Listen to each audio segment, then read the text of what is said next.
हा व्हिडिओ फक्त 3 मिनिटाच्या आत मी एंड करणार आहे, तर नक्कीच पूर्ण बघा. आणि या व्हिडिओमध्ये आपण कव्हर करणार आहोत की ऑटो फ्रीज हे ऑप्शन नेमका काय असतं, ओके, आणि कशा प्रकारे याला आपल्याला टॅकल करायचं. तर विद्यार्थी मित्रांनो, जेव्हा पण तुम्ही MSc CETचं ऑप्शन फॉर्म फिल कराल ना, तेव्हा फर्स्ट प्रेफरन्स असा कॉलेजला द्या की जी तुम्हाला लागणार नाही. आता तुम्ही बोलाल की दादा हे काय वेळेस आहे तू सांगतोय आम्हाला, अशी कॉलेज आम्ही का टाकू जे आम्हाला लागणारच नाही. तर विद्यार्थी मित्रांनो, यामध्ये जे ते ऑटो फ्रीज नावाचा शैतान तुमच्या मागे घुमून फिरतोय, ओके. म्हणजे एक प्रकारे समजून घ्या, जर तुम्ही फॉर एक्झाम्पल एखादी कॉलेज असेल DY Patil, okay, DY Patil अकुर्डीची IT ब्रांच तुम्ही टाकली, फर्स्ट प्रेफरन्स तिला दिला आणि सेकंड प्रेफरन्स दिला DY पाटील अकुर्डीची कम्प्युटरला, ओके. तर यामध्ये हे होईल की जर तुमची पर्सेंटेज चांगली असेल, फॉर एक्झाम्पल जर 95% तुमची असेल, ती कॉलेज तुम्हाला लागून गेली, तर तुम्ही जर डील करत असाल की दादा ठीक आहे, मला वाटत होतं की मला IT ब्रांच पाहिजे, पण कधी काही पण बदलू शकतं. विद्यार्थी मित्रांनो, सेकंड कॅप राऊंडमध्ये जोपर्यंत तुमचा रिझल्ट वगैरे येऊन गेला फर्स्ट कॅप राऊंडचा आणि सेकंड कॅप राऊंडमध्ये तुम्हाला जायचं होतं, पण त्याआधी तुम्हाला वाटलं की दादा मला IT नको यार, मला आता मन होतं की मी CS ब्रांच करावी, ओके. आणि जर ती कॉलेज ऑटो फ्रीज झाली असेल विद्यार्थी मित्रांनो, तर तुम्ही नेक्स्ट कॅप राऊंडसाठी इलिजिबलच नाही, ओके.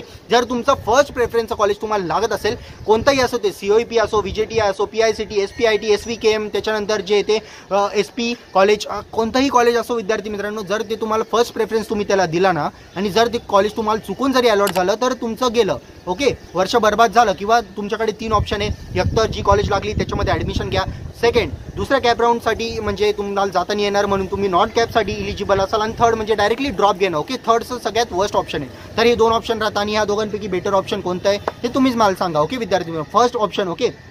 आणि तुम्ही 4 वर्ष परत पस्तावाच करत असाल, अरे तेव्हा तरी मी ऑटो फ्रीजवाली प्रोसेसला नीट समजून घेतला असतो वगैरे, तर मी तुम्हाला आता ती प्रोसेस समजून दिली. फर्स्ट प्रेफरन्सला असं कॉलेज टाका जे तुम्हाला लागणार नाही, ओके. आणि म्हणजे कॅपराऊंडचे रूल पण चेंज झाले, त्यानुसार जे ते फर्स्ट कॅपराऊंडला फर्स्ट नंबरचं कॉलेज, सेकंड कॅपराऊंडला 3 असे कॉलेज टाका जे तुम्हाला लागणार नाही, आणि थर्ड कॅपराऊंडमध्ये 6 असे कॉलेज टाका जे तुम्हाला लागणार नाही, ओके. ॲटलीस्ट 4th राऊंडपर्यंत तरी तुम्हाला पाय घसरता येतील, ओके विद्यार्थी मित्रांनो. आणि जर तुम्हाला कॉलेजची लिस्ट हवी असेल तर नक्कीच तुम्ही आमची कॉलेजची लिस्ट डाउनलोड करू शकता, जसं की तुम्हाला स्क्रीनवर दिसते.